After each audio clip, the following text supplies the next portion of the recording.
Baik,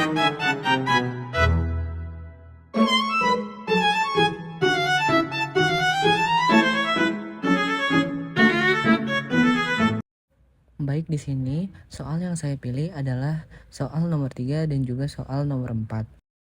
Yang pertama kita membahas soal nomor 3. Di sini kita dibebaskan untuk memberikan nilai tertentu untuk masing-masing variabel.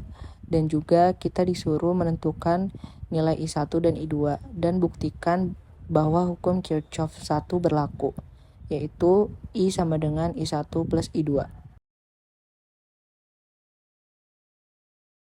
Untuk R1-nya saya memberikan 2 ohm, R2-nya 3 ohm, R3-nya 6 ohm, dan V-nya 12 volt.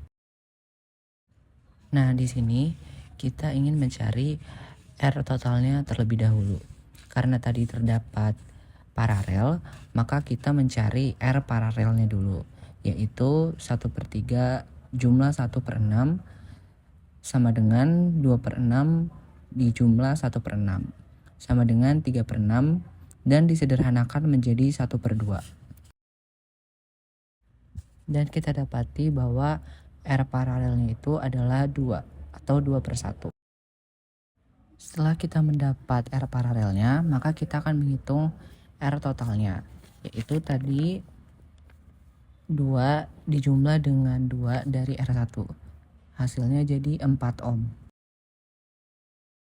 Selanjutnya kita mencari kuat arus, yaitu V per R total.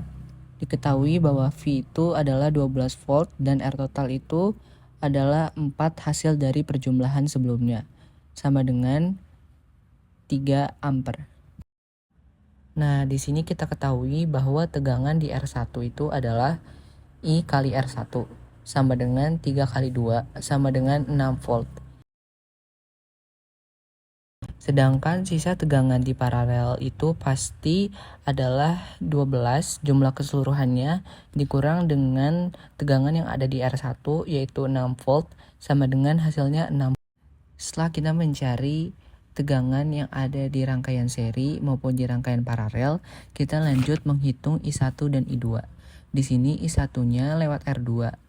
Jadi I1 sama dengan V per R2 sama dengan V-nya 6, R2-nya 3 sama dengan 2 ampere. Sedangkan I2-nya itu melewati R3, yaitu I2 sama dengan V per R3 sama dengan 6/6, hasilnya 1 ampere.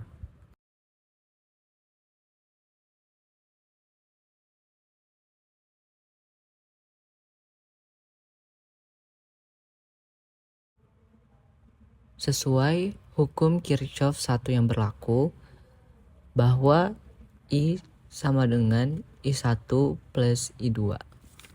Tadi di sini I-nya adalah 3 ampere, sedangkan I1-nya adalah 2 ampere dan I2-nya adalah 1 ampere. Nah, di sini jumlah kuat arus yang masuk sama dengan jumlah kuat arus yang keluar. Berarti hukum Kirchhoff 1 terbukti berlaku dalam soal tersebut. Untuk soal nomor 4, kita disuruh menerapkan konsep hukum Kirchhoff 2 dan menentukan besar arus I3-nya.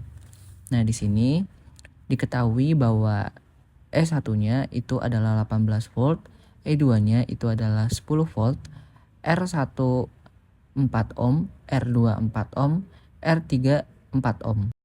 Pertama, kita harus menentukan arah loop terlebih dahulu. Untuk loop di sebelah kiri saya ingin memberikan loop yang berlawanan arah dengan arah jarum jam, yaitu loop pertama. Dan untuk loop kedua, saya ingin arahnya searah dengan jarum jam, yaitu loop kedua. Nah, di sini kita juga bikin I1 dan I2-nya di sebelah kiri dan juga kanan. Untuk hukum pertama Kirchhoff, yaitu jumlah arus masuk sama dengan jumlah arus keluar, yang berarti sama seperti soal sebelumnya, I1 plus I2 sama dengan I3. Nah, kita di sini menjadikan persamaan pertama terlebih dahulu. Untuk hukum kedua Kirchhoff, yaitu jumlah GGL ditambah jumlah kuat arus listrik dikali hambatan sama dengan 0. Di sini kita mengerjakan loop pertama terlebih dahulu. Di sini mengapa E-nya minus? Karena arah loopnya bertemu dengan GGL yang negatif. Dijumlah dengan I1 dikali dengan R1 ditambah dengan I3 dikali dengan R3 sama dengan 0. Jadi tinggal kita masukin aja S1-nya itu minus 18 ditambah I1 dikali R1 4 ditambah I3 dikali R3 juga 4 sama dengan 0. Di sini 4 I1 plus 4 I3 sama dengan 18 dijadikan persamaan kedua. Selanjutnya untuk loop kedua. Di sini minus E2 dijumlah dengan I2 dikali dengan R2 dijumlah dengan I3 dikali dengan R3 sama dengan 0. Nah, di sini kita juga masukin angka-angkanya.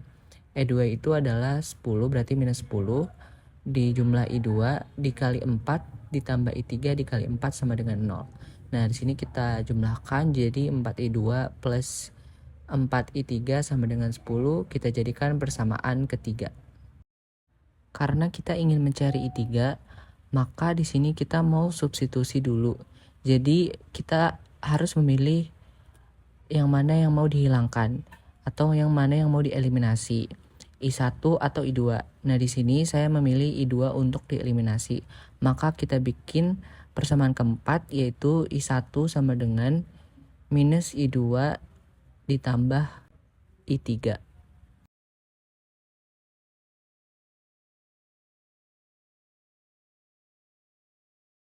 Lalu kita mensubstitusikan persamaan 4 ke 2. Jadi tadi persamaan 2 itu kan 4I1 ditambah 4I3 sama dengan 18. Jadi 4 dikali dengan I1 tadi minus I2 plus I3 ditambah 4I3 sama dengan 18. Nah, di sini kita jumlahin jadi minus 4I2 ditambah 4I3 ditambah 4I3 sama dengan 18. Nah, di sini kita jumlah lagi jadi 4I2 ditambah 8I3 sama dengan 18 dijadikan persamaan kelima. Terakhir kita mengeliminasi persamaan 3 dan juga 5. Yang dimana persamaan 3-nya itu adalah 4I2 ditambah 4I3 sama dengan 10. Dan persamaan 5-nya minus 4I1. I2 ditambah 8I3 sama dengan 18. Kita jumlah. Ini kita coret 4I2 dan minus 4I2. Lalu 4 dan 8 jadi 12I3. 10 dan 18 menjadi 28. Jadi I3 sama dengan 28 per 12. Kita sederhanakan menjadi 7/3 karena sama-sama dibagi 4, yaitu hasilnya 7/3 ampere. Dari hasil tersebut dapat kita tentukan bahwa besar I3 atau besar arus I3 adalah 7/3 ampere.